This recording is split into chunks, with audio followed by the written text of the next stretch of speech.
Any questions before we get going? Able to get the spreadsheet to work for the network with the pump? I have a question. Okay. So I was kind of stuck on building the matrix with the HP value. Can you go through that? Sure.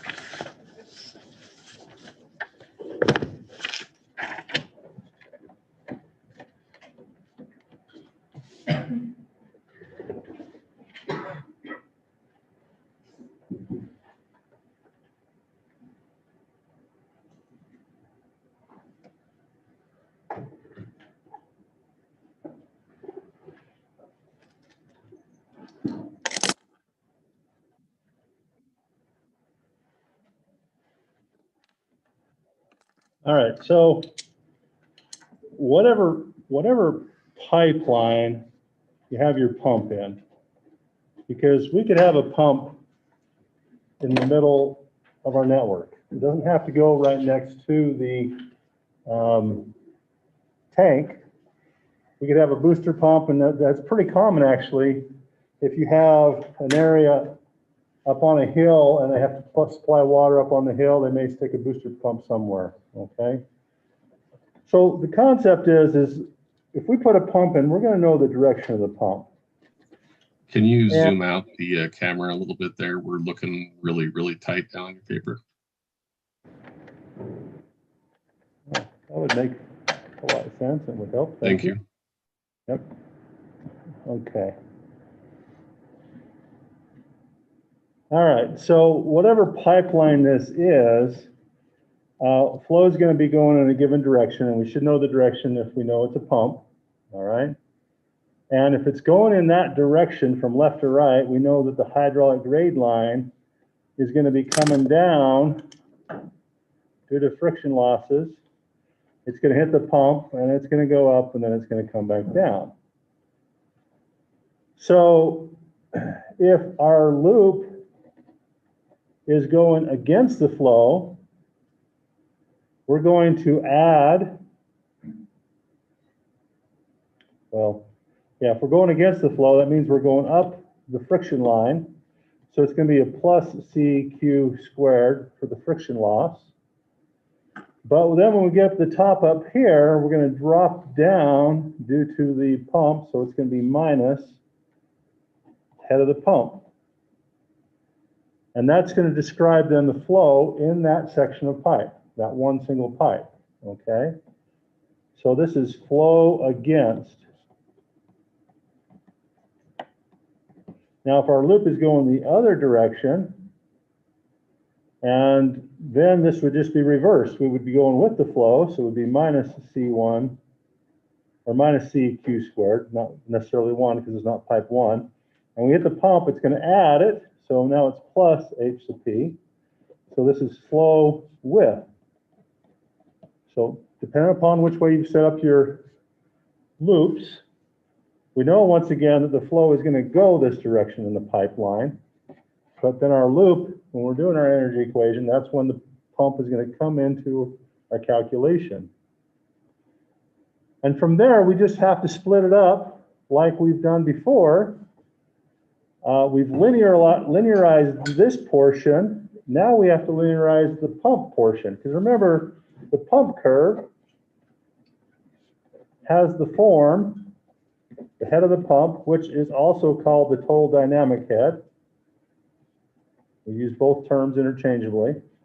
This is equal to the shutoff head plus some constant times Q plus some constant times Q squared. And either A or B or both are going to be negative, but we just, we can write it in this form.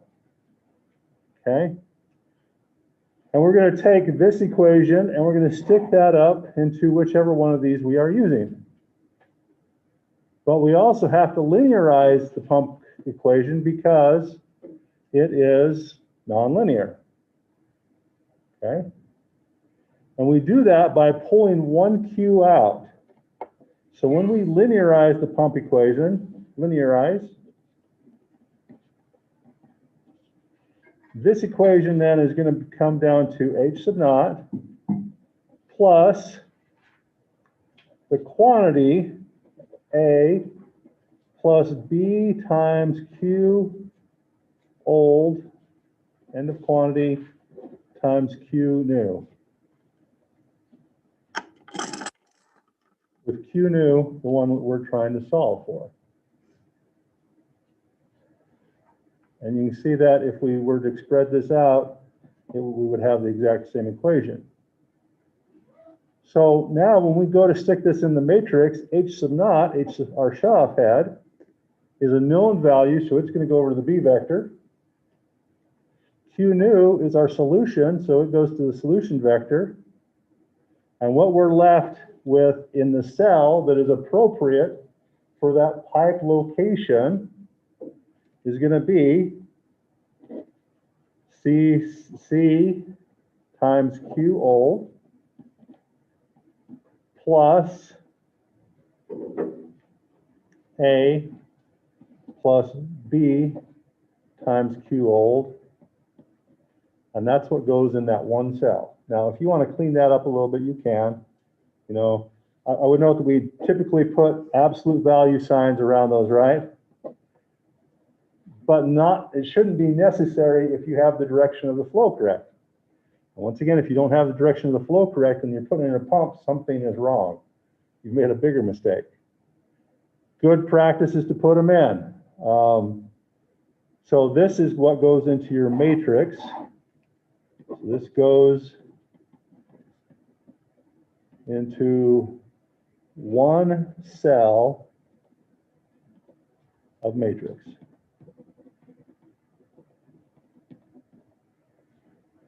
Now, if your pump happened to be on a pipeline that was shared by two loops, you know, say for example, we had, for whatever reason, our network here and our network here, and we put our pump right here, and we've got a loop going this way and a loop going this way, well then that value would have to be in two cells in our matrix, because we would take that into account doing both loops. Okay, Lou, how we doing? That's good. Can you extend the deadline for that or no? Yeah, sure. I'll be happy to extend it because I'm kind of way behind on grading anyway. So if you need additional time, Okay, thank you. I'll be fine. But anyone else have questions on that?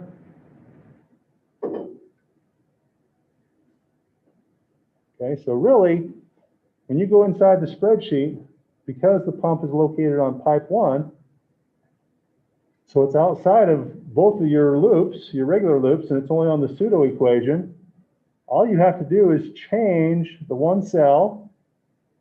Well, let me say all you have to do. You have to change the one cell.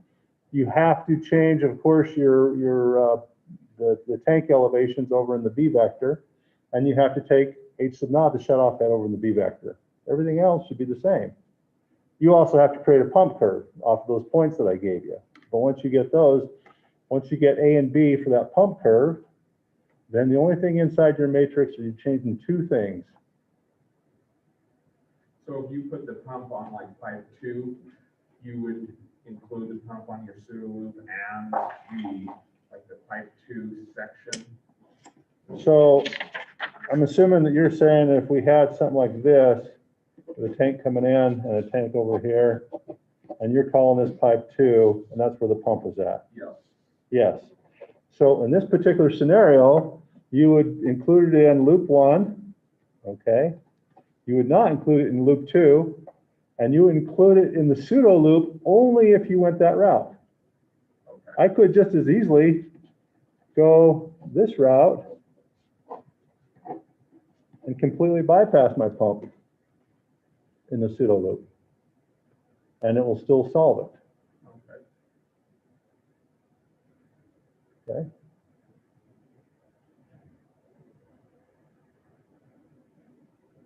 Any questions from those online? Other questions, I should say? Can you put that other paper up for a second? Sure.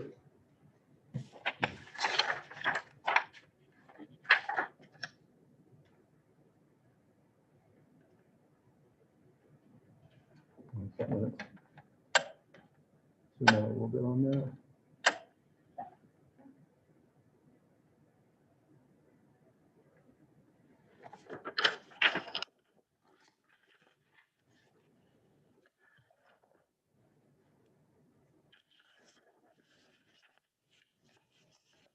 Okay.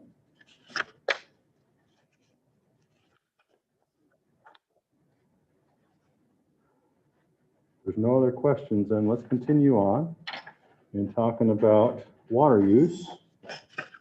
And I haven't had a chance to post a little handout, but I will get that up on Moodle, but we're going to kind of cover it today anyway, okay?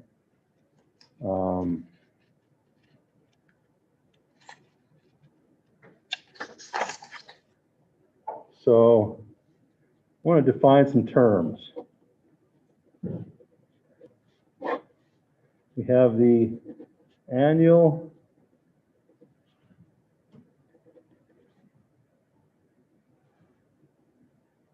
average daily flow, AADF. This is the average over a year, average over 1 year,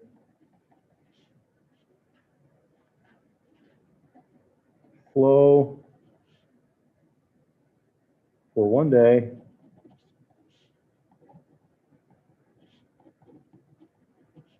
and it's usually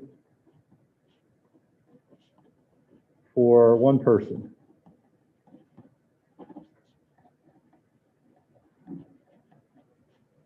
Okay, so the average annual daily flow is how much in our city do we need to have to provide water? How much do they use per day?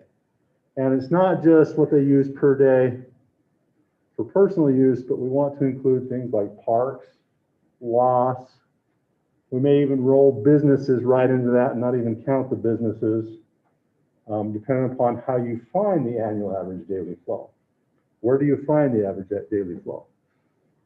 Well, you have resources available. You know, you can go online and look up references, you can get books, you can find references on what a good annual average daily flow is for a typical size of the city. Because cities tend to follow certain trends, especially if they're regional data. You know, cities that are, 40 to 75,000 in the West are going to have approximately the same annual average daily flow. Now that may be different than a city down in the South or in the Northeast, but regionally, there's a lot of data out there, all right? So that's one way of finding it. The other way is actually go to the entity that you're going to be servicing. And in today's world, we're keeping lots of records, a lot of information. And they should be able to tell you from January 1 to December 31st, if we take all this and average it up, then we're going to find what is the annual average daily flow, okay? Divide it by the total use of water, divide it by the number of residents. Once again, though, just be a little bit aware of where the data is coming from. If you're getting it from a resource, they may only be referencing people in houses, and you may have a lot of businesses, or you may have industry that is also using water, so you have to take that into account. The data from the city itself, they may not parse out. They may just say, this is our total water use, and this is our population, so they're going to give you the annual average daily flow, and all that's already going to have all the commercial, industrial built into it. So just have a clear idea where the data is coming from, so if you have to adjust it. If it's coming from a book, you may have to add how many businesses do we have and so forth. And you're not going to probably count them individually, you're just going to kind of get a rough idea. But if it's a city that has large industry, you may want to find out how much are they using every day and so forth, okay? So once we have the annual average daily flow, then we can calculate then the maximum daily. So maximum daily or max daily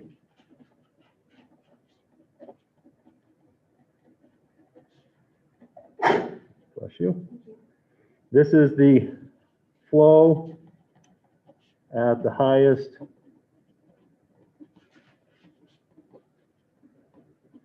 day, highest of the year. Now, once again, we may have data where we can actually find that. If we don't have data, we have our peaking factors.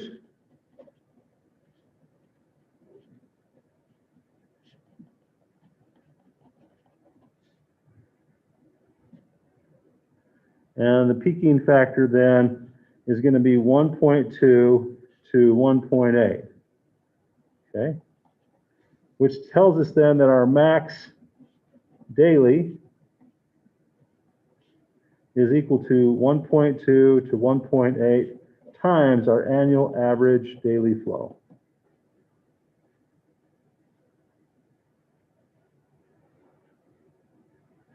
And then we have our max hourly.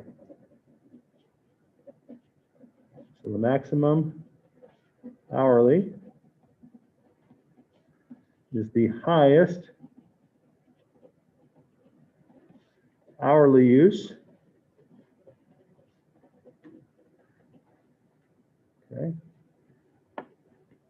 And the highest hourly use then has its peaking factors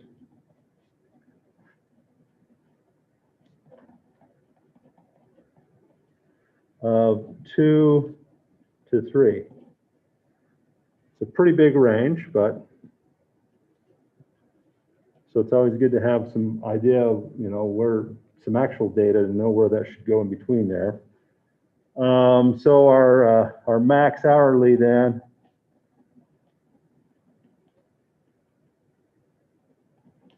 is equal to 2 to 3 times the annual average daily flow.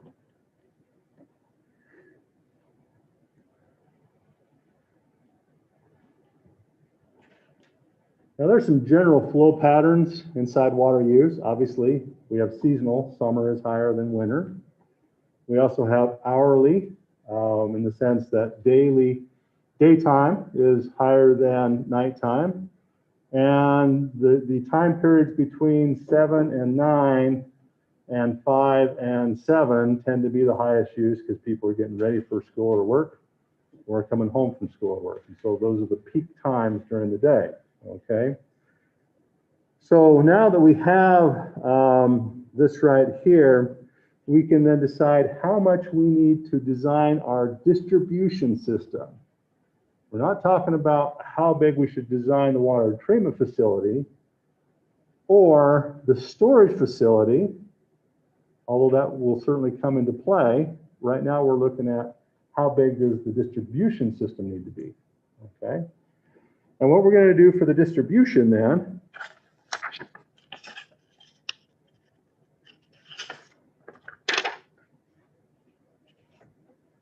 so the distribution system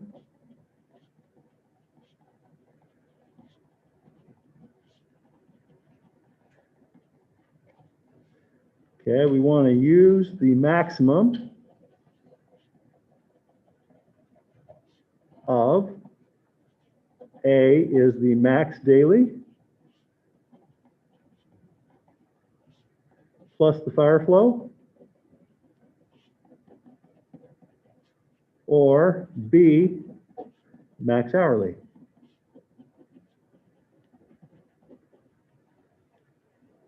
Okay.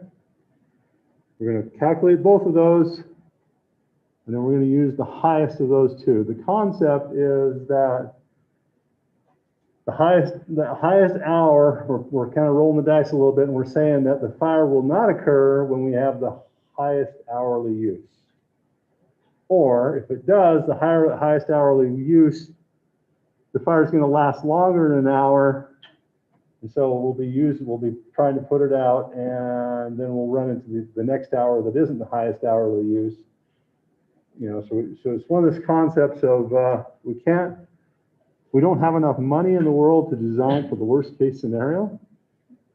And so we mitigate risk and we say we can handle a little bit of risk.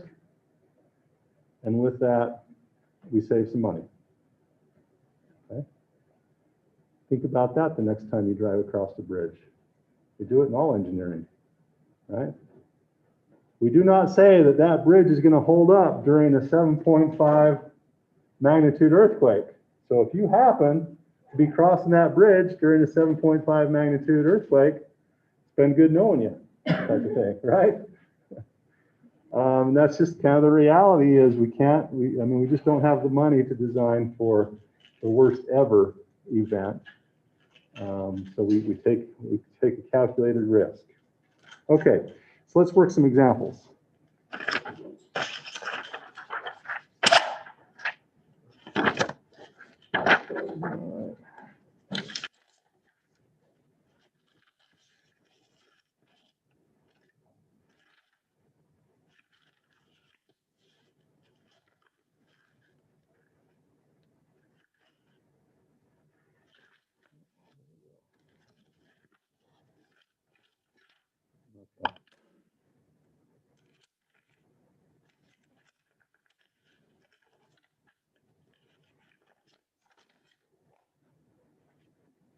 All right.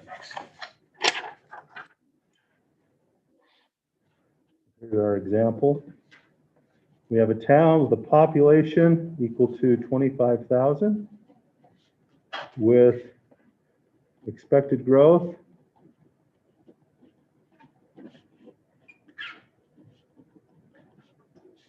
(1.5% each year). Okay. The annual average daily flow is equal to 180 gallons per capita per day, GPCD, gallons per capita per day. And this includes all businesses. Includes everything. Okay, loss, irrigation, businesses, and so forth. So 180,000 gallons per capita per day. And the max daily peaking factor, is equal to 1.8. The max hourly peaking factor is 2.5. And for this particular example, the fire is based on wood construction.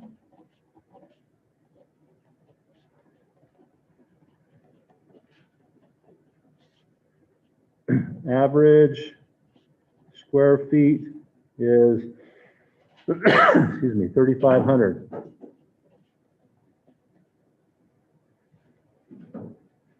Okay. And our design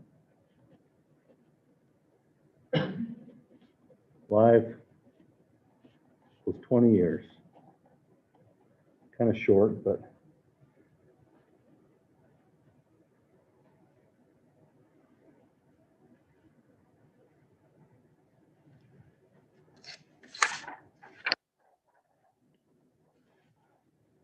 okay. And we want to find the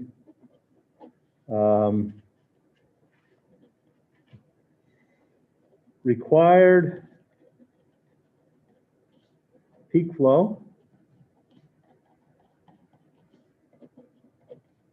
the time for fire flow,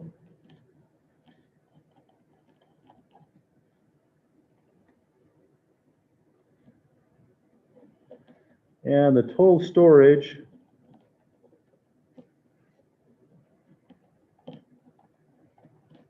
for 1 day.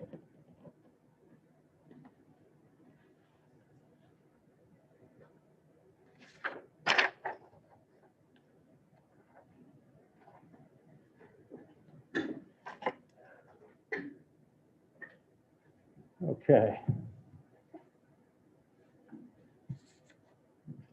So for our solution then, first off, let's calculate what's the population, all right? So the population in 20 years. So we're going to use our growth equation. So the population in 20 is equal to the population at time 0, 1 plus the growth rate raised to n the number of years. So the population in 20 years is going to equal 25,000 times 1 plus 0.015 raised to the 20. 1.5% growth rate. Initial value 25, and so now this is going to equal 33,670 people.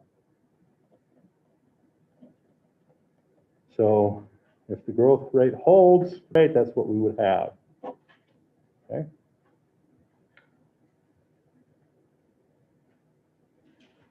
So the annual average daily flow then is going to be 180 gallons per day per capita times 33,670 people, or capita, if you will, giving us then 6,060,000 gallons. And we generally show that then as 6.1 million gallons per day, MGD, which for those weekend partiers does not stand for Miller Gold Draft. Not that I would know, but I've just been told a little bit. Okay.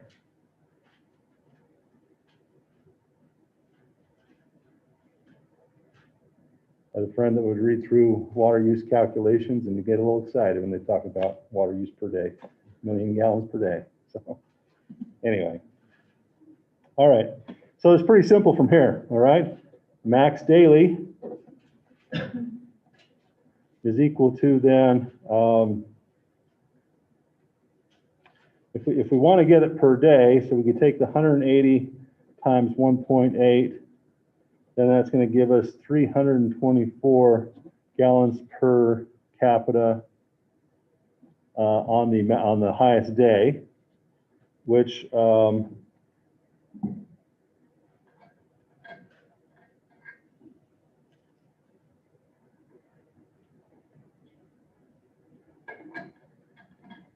happened to my notes there? It doesn't look right.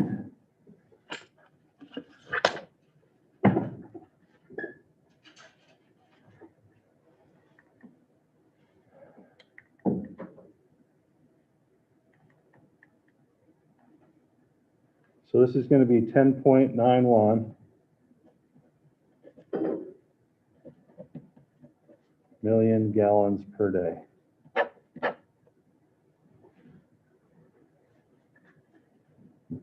Okay. You can also find the max hourly. And this is going to be 180 times then 2.5. Giving us 450 gallons per capita, which then is going to be 15.15 million gallons per day. Let me just check that.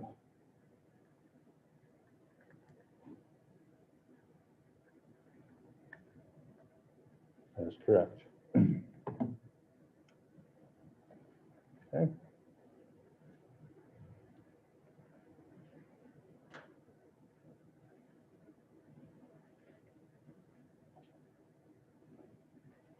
All right. So the fire flow then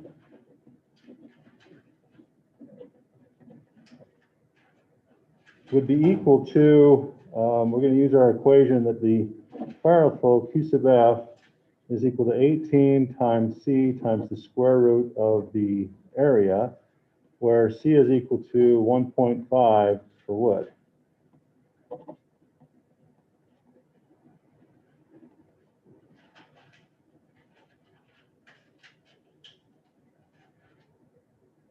So Q sub f is equal to 18 times 1.5 times the square root of 3,500. And this gives us then 1,597. And remember, we always round to the nearest 250. So round to nearest 250. So we're going to take that down to 1,500 gallons per minute. Okay. Now, just for fun, what would be the flow required if we were to use the population? It wasn't asked as part of this question, but let's take a look. And let's see, I don't have that equation memorized.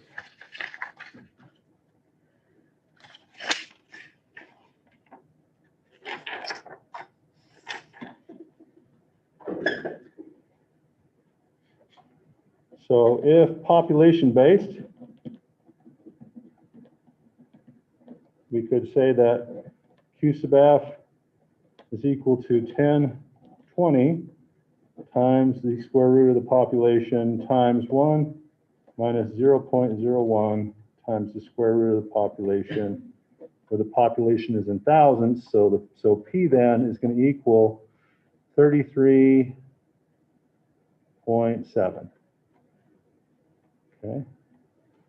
So I don't have this calculated, but stick that in there.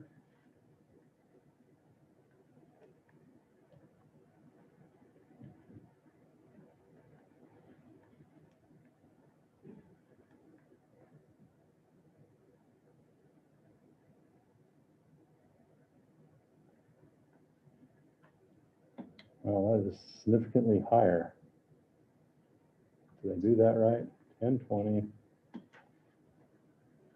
times the square root of P, 33.7, times the quantity, 1 minus 0.01 times the square root of P.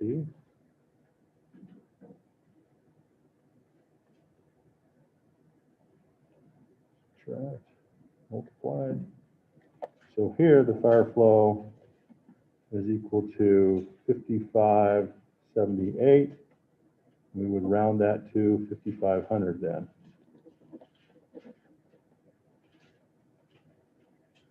If we base it on the population. That's an awful lot of water.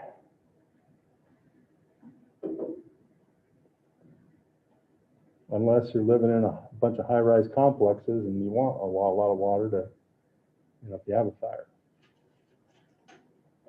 Okay, so now from here, we still have to decide what is the peak flow. So we're going to look at the maximum then.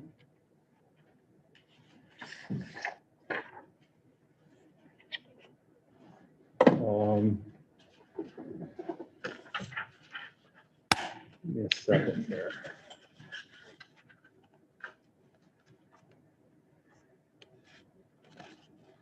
Laura? I was wondering if your population is decreasing, would you design for like a smaller population or just the one that's there now? How would you go about that? That's a really good question.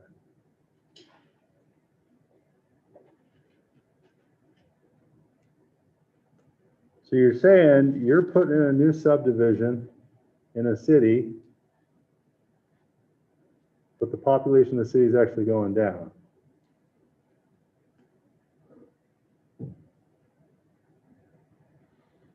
Well, if there's a trend and the trend is holding true, it's not just a little blip. We're in a recession, people are moving out, but if this is a long-term trend, I would assume the system already has capacity. I talked to the city engineer, and I wouldn't worry about adding additional capacity to the system because we're adding something it's there, but we're not going above it. So Let's say you're redoing an old one. you're replacing Yeah. an old it's like line, the or pipes are, or like, lead pipe still.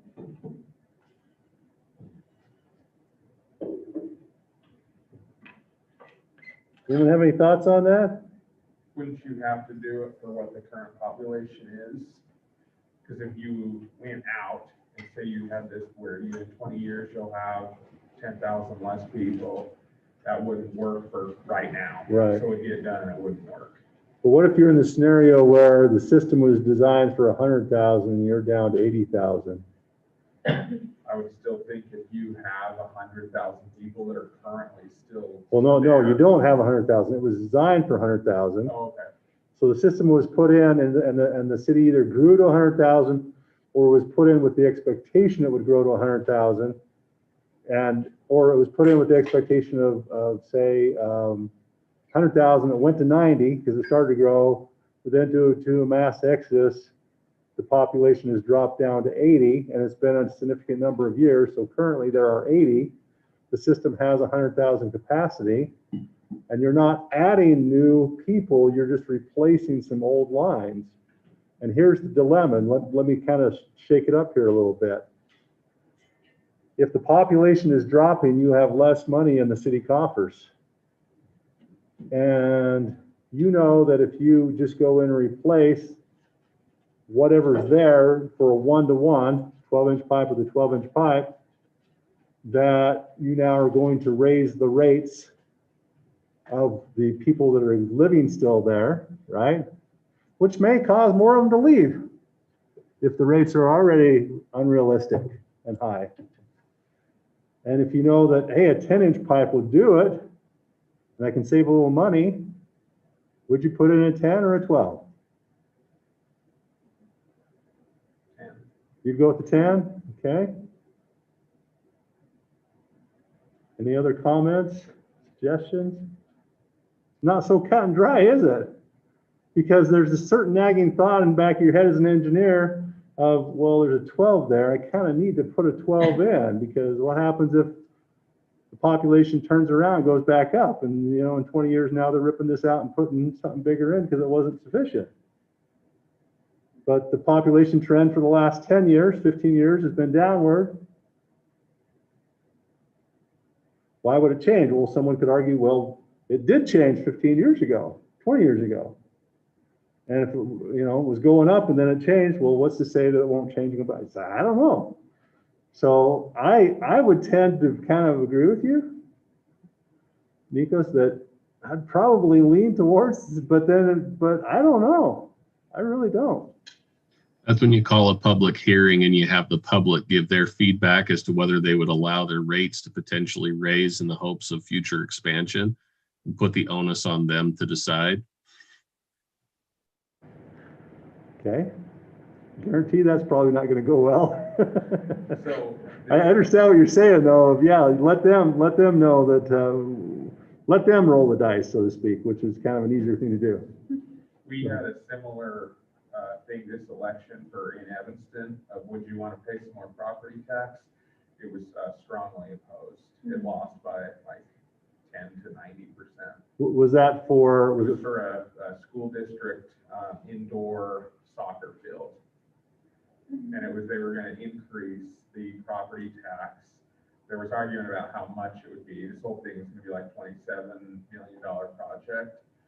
So they said it would be no more than like $200 a year of an increase. But then other people argued that no, it would have to be more than that. But anyway, I think there's like 12,000 people in Evanston. I think 8,000 voted, and I think there was like less than 1,000 that were for it. Yeah. Everyone else was against it. Well, that's Wyoming too, though, right? Yeah. That independent spirit of Wyoming. Yeah, and to be honest, I kind of disconnected after the election for a little bit. So I didn't even hear if Chubbuck's library bond passed. It didn't pass? Well, there's an interesting discussion. Since you are civil engineers, what's our time here? 32. Well, think about this really good, or really quickly. Libraries are great. A lot of people love them. I love them, right? But you have to kind of wonder, I'm not going to tell you which side of this I'm on, but you could argue both sides that everything's going to the internet. Why do we need a library? And other people would say, well, the library offers more than just books. They have services that they provide. And as an engineer, you may be called in to redesign a library. It's the structure, services, whatever. And so you may be the beneficiary of the job, but you get involved in the public discussion of, okay, what's going to happen? Should this go forward or shouldn't it? And so, Scott brought up, let's throw it out to the public. Well, that can get kind of messy too, but sometimes that's kind of what you have to do. All right, we better hurry here really fast to finish this.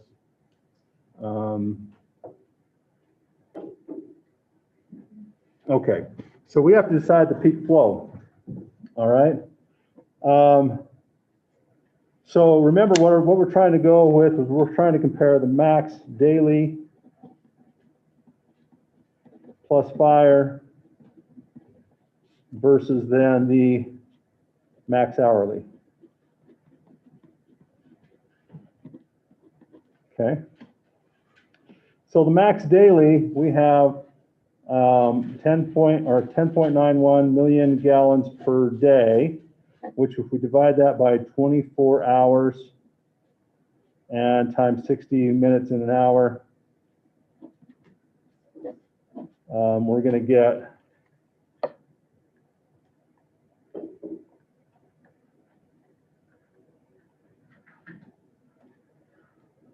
7,576 gallons per minute. And we have to add to that, if we go with the fire flow based on construction, 1,500 gallons per minute.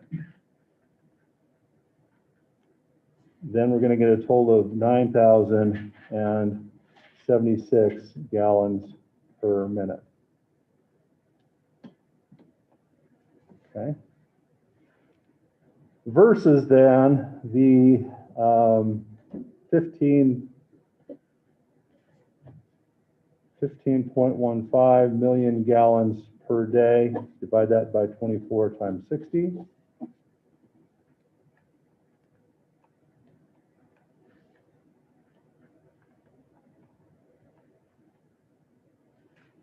And we get 10,520 gallons per minute.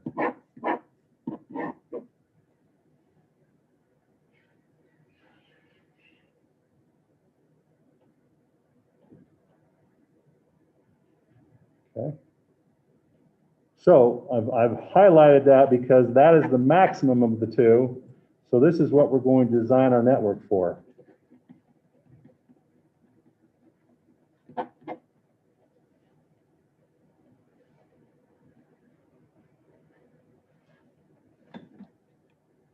Now coming back to our statement, okay, we've got the peak flow. We're trying to find the peak flow. The time for the fire flow, let's find that, okay? Well, the time for the fire flow is equal to the fire flow divided by 1,000.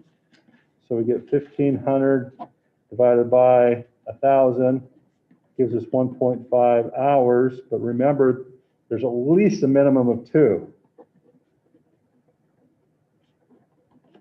Some places that may be 3. Okay.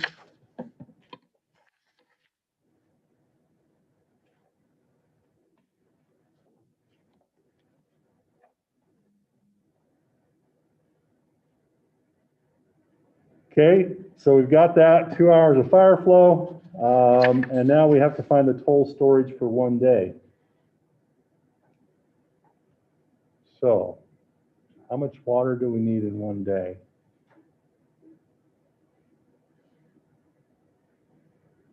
Let's think about this. We know our distribution system has to be designed for the peak hourly because it's higher than the fire flow and the peak day. But as long as we can supply the capacity through the network, what we need to store for 1 day is the peak daily plus the fire flow, right? So what we need then is 10,000 or 10.91 million gallons per day plus 1,500 gallons per minute times 120 minutes, because that's what our time of our fire is, right? So we then are going to need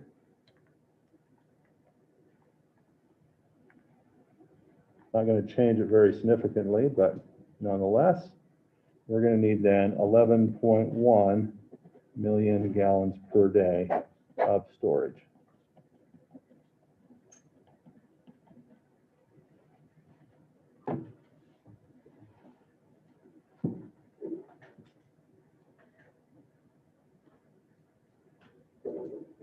Does that make sense? Okay. You have to make sure you multiply this by at least 2 hours. If the city said we needed 3 hours, that would bump it up just a little bit. If the maximum day plus the fire flow was greater, that's what you design your pipe network for. Because you're not trying to send all your fire flow down your network at once, you're sending it down gallons per minute. But then when you do your storage, you take your max day plus your fire flow times the time of the fire flow. And that's how much water you need to have stored if you want to have 1 day of storage available at any time. Say your water treatment plant went offline and you wanted to make sure that you had 1 day to fix it. You know, if the requirement was 2 days, then of course you'd need more. 11 million gallons of water is a lot of water, but you got potentially 33,000 people you want to take care of. All right. Which Okay. fire flow equation should you use, like if you don't specify? In this class, I will specify. If not, you can just say, I assume this one. Okay. If out in practice, you would find out which one the city's insurance company requires. If we were doing a fire flow of what we did per population of, what was that, 5,500 gallons per minute, that would significantly raise our storage, right? Yeah, and I think it would have changed where we use the, Oh, you're right. yeah, It would have changed which one we would have picked for the maximum flow. That's a good point. Yeah. I'm going to work that into the example. I just thought of that while we were working this, and I want to work that in. I think that'd be a good addition for when I teach the class. Okay, with that, have a wonderful day. All right. Wyatt and Laura, do you have a few minutes or just like 30 seconds? Yeah.